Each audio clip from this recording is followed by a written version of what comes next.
Hello বন্ধুরা, welcome to only sports booth. আজকে সন্ধ্যে 7:30 থেকে এফসি গোয়া ভার্সেস মোহনবাগানের মধ্যে যে ম্যাচটা ছিল, তো সেই ম্যাচটা শেষ পর্যন্ত মোহনবাগান এফসি গোয়ার কাছে 2-0 গোলে পরাজিত হলো। তো ম্যাচটা নিয়ে কিছুটা আলোচনা করবো, তো ভিডিওটি সবাই শেষ পর্যন্ত দেখতে থাকো। আর চ্যানেলে নতুন হয়ে থাকলে চ্যানেলটি সাবস্ক্রাইব করে পাশে থাকা বেল আইকনটি অন করে পাশে থেকো। তো সবার প্রথমে একটা কথা বলতেই হয়, গ্রেগ স্টুয়ার্ট। কারণ মাঝ মাঠে গ্রেগ স্টুয়ার্টের অভাব পুরোপুরি দেখা যাচ্ছে মোহনবাগান টিমে। তো দিমিত্রি পেত্রা তো সেই আগের ফর্মে সে নেই, তো সেখানে গ্রেগ স্টুয়ার্টের অভাব পুরোপুরি মোহনবাগান টিমে দেখা যাচ্ছে। তো সেখানে গ্রেগ স্টুয়ার্ট না থাকলে মোহনবাগান টিম কতটা সমস্যায় পড়বে সেটা লাস্ট দুটো ম্যাচে দেখা গেল। আগের দিনের ম্যাচটাও শেষ মুহূর্তে গোল করে জয় পেয়েছিল মোহনবাগান, তো সেইখানে দেখা গেল আজকের ম্যাচে গ্রেগ স্টুয়ার্টের অভাব কতটা বোঝা যাচ্ছে পুরোপুরি ভালোভাবে। মনোলো মার্কুয়েস জোকা সে পুরো দুটো উইং বন্ধ করে রেখেছিল মোহনবাগানের, বিশেষ করে লিস্টন এবং মানভি, তারা দুজন ঢুকতেই পারেনি উইং থেকে ঠিকঠাক করে। তো মোহনবাগান যে প্রথম গোলটা খেয়েছে সেই গোলটার ক্ষেত্রে মোহনবাগানের সেরকম কিছু করার নেই। তো সেখানে টম অ্যালড্রেডের সেরকম কিছু করার নেই। টম অ্যালড্রেড ডিফেন্স করতে গেছে, তার পায়ে লেগে ঢুকে গেছিল বলটা। বিশাল কাইতোর সেখানে সেরকম কিছু করার ছিল না, তো সেই গোলটা ঠিক আছে। তো সেই সেকেন্ড গোলটার ক্ষেত্রে পুরোপুরি আশিস রায়ের দোষ। তো সেখানে ব্রাইসন পুরোপুরি ফাঁকা গোলে এসে হেড করে দিয়ে চলে গেছে। কোথায় ছিল আশিস রায়? তো আশিস রায় কোনো রকম মার্কই করেনি ব্রাইসনকে।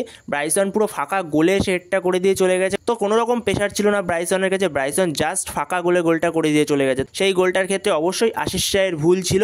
আশিস রায় এমন একজন প্লেয়ার, সত্যি কথা বলতে আশিস রায় কোনো ম্যাচে ভালো খেলে তো কোনো ম্যাচে একটুখানি খারাপ খেলে, কিন্তু প্রথম থেকে খারাপ খেলছিল না আশিস রায়। কিন্তু এই গোলটার ক্ষেত্রে আশিস রায়ের পুরোপুরি দোষ রয়েছে, এটুকু বলা যেতে পারে। তার সাথে ওপরে দিমিত্রি পেত্রাতোস সে পুরো অফ ফর্মে রয়েছে। তো সেখানে দিমিত্রি পেত্রাতোস সে আজকে একটা গোল পেয়েছে, কিন্তু গোল পাওয়ার সঙ্গে সঙ্গে তাকে তুলে নিতে হয়েছে। তার কিছুটা হয়তো ইনজুরির কারণে তাকে তুলে নিতে হয়েছে, তো সেই জায়গায় কামিন্সকে নামানো হয়েছিল। তার সাথে জেমি ম্যাকলারেনও সে পুরোপুরি তার নিজের ছন্দে নেই, তাকে নিজের ছন্দে পাওয়া যাচ্ছে না। তো সেখানে যেমনটা মনে হচ্ছে জেমি ম্যাকলারেনকে ততক্ষণ পাওয়া যাবে না যতক্ষণ না গ্রেগ স্টুয়ার্ট পুরোপুরি মাঠে ফিরবে। গ্রেগ স্টুয়ার্ট মাঠে ফিরলে জেমি ম্যাকলারেন এফেক্টিভ হতে পারে। তো সে হয়তো পরের দিন পাঞ্জাব ম্যাচটায় ফিরবে। তো সেখানে হোপফুলি যত তাড়াতাড়ি গ্রেগ স্টুয়ার্ট ফিরবে তত তাড়াতাড়ি মোহনবাগান টিমের জন্য ভালো।